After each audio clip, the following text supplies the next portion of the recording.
All right, we're back with Stories with Heart, and I'm going to start off with this book, Darius the Great is Not Okay by Adib Khorram. This is a great book for teens.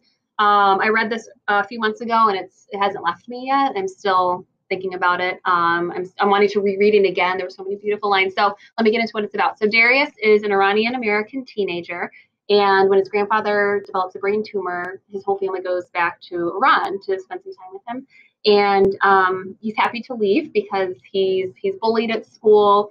He's living with depression, and there's just a lot of baggage. So when they go to Iran, he thinks it's going to be great, but then he's faced with a whole another set of issues.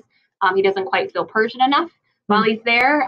His Iranian family, kind of judge his father and him, who are both living with depression because of that mental illness stigma.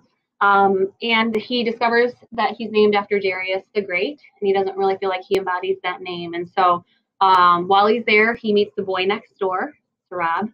And Sarab calls him by the Persian version of his name, which is pronounced Daryush. Okay. And normally Darius doesn't like that because it makes him feel different. But when Sarab says it, it actually makes him feel pretty great. And so it's just a beautiful story about kind of coming into himself, learning more about himself in another place, and owning his identity a little bit more. And so the writing is just gorgeous. I had to write down some lines in my notebook just to keep because I didn't own the book yet.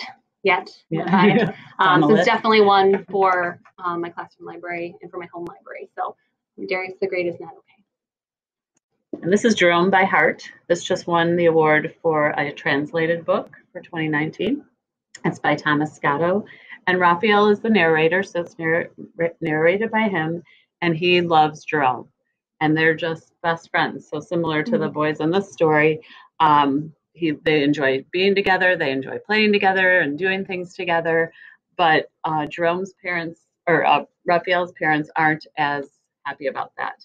And so they kind of don't really listen when Raphael wants to talk about Jerome. So Jerome gets upset, but that doesn't bother him. He decides that no matter what, the two of them are still going to be friends. And so it's just a beautiful book about friendship between two boys. And time to go home almost. It's called Jerome by Heart. And those were our book talks for Stories with Heart. We're two traveling teachers, and we'll see you next time.